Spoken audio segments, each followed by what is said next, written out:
Los detalles son los siguientes. Dice, es una obra definida de la gracia, como lo indicará un estudio de los tiempos del verbo. Es un estado personal realizable. Es el fruto de una entrega total del creyente. Es la inmediata voluntad de Dios.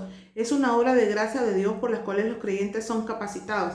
Y también dice que la fuente es Jesús y el logro ministerial primordial del Espíritu Santo. Y esta santidad comienza, dice acá, comienza con el arrepentimiento que viene de una vida práctica, ¿verdad? Y santa, la vida espiritual, en la persona que es consagrada y santificada, es una forma de decir que esa virtud viene de su relación con Dios como Padre, Cristo y como Salvador.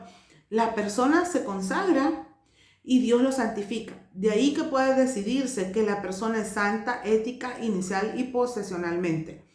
La santidad del creyente no puede ser completa, es decir, cabal, hasta que haya sido excluido todo lo impuro, lo incompatible y lo que compite con la santidad. Perseguir esa santidad plena del versículo 14, hay que hacerlo de manera inmediata. ¿Qué significa eso? Como le explico, eso es un proceso. El proceso de la santidad no es fácil. Definitivamente que es lo que nosotros como cristianos tenemos que buscar. Pero para eso hay que hacer varias cosas. Y una de ellas, dice acá, hay que hacerlo de manera inmediata.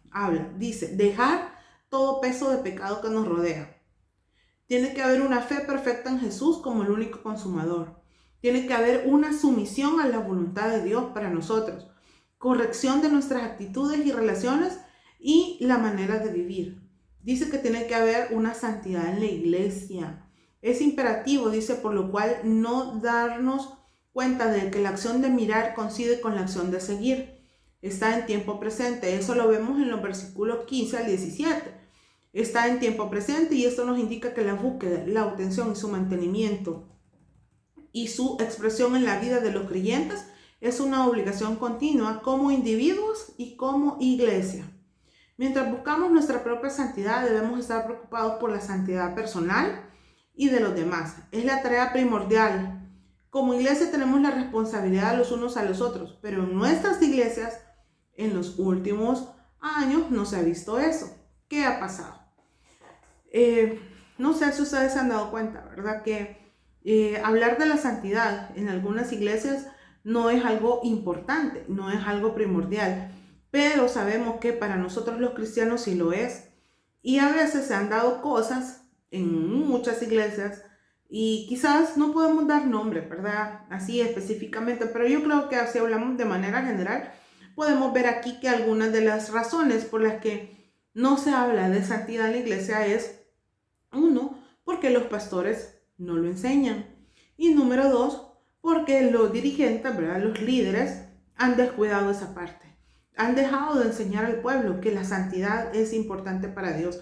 Dice la Biblia, sin la cual nadie verá al Señor. Eso lo hemos visto en el versículo 14. Había otras opiniones, dice, acerca de eso. Dice, la otra cosa es que tenemos que mirar bien para que ninguno deje de alcanzarla. Eso lo vemos en el versículo 15. Será de mucha bendición personal y de crecimiento para la iglesia si tomamos como nuestra bandera de doctrina a la santidad. Yo creo que las iglesias seríamos diferentes, ¿verdad? Pero cada iglesia tiene una manera diferente de conducirse. Pero es importante que no olvidemos esta parte, que es lo de que habla Hebreos, y es la santidad. La palabra hebrea que traducimos santo generalmente dice, se interpreta como separado o apartado, pero esta solo es un segundo significado. Su primer significado, dice, y primordial es ser espléndido, bello, puro y libre de contaminación. Dios es santo, puro, resplandeciente y glorioso. Por eso es que Dios es la luz. Jesús dijo, yo soy la luz del mundo. Entonces, para ser santos, nosotros tenemos que cumplir con estas características importantes. Puros, resplandecientes, gloriosos, espléndidos, bellos y libres de contaminación. Yo sé que no es fácil, definitivamente que no, pero debemos de tratar de hacerlo lo mejor posible para que Dios pueda ver el interés en nosotros de querer ser mejores cada día. Y esa debería de ser nuestra oración. Señor, ayúdanos a ser mejores. en todo lo que hacemos, en nuestro trabajo, en el estudio, donde nos movemos, en la casa, que es la parte donde más nos cuesta. Y pareciera broma, pero es cierto, a veces en casa nos cuesta hacer un poquito más y cumplir con lo que Dios dice en su palabra. Dice acá, con la justificación y la regeneración para la purificación por expiación del pecado. Wiley se refirió, dice, este es uno de los historiadores, ¿verdad? Como la purificación de la depravación adquirida mediante el lavamiento de la regeneración. La contaminación resultante de nuestros pecados es quitada y nosotros somos hechos limpios. Esta es la razón por la cual se dice que la santificación principia en la regeneración. Es decir, nosotros tenemos que ir cambiando cada día todo eso. Y luego vemos en los versículos del 18 al 29, aquí tienen un subtítulo que dice un gran ultimátum. Esta es una gran advertencia y urgente.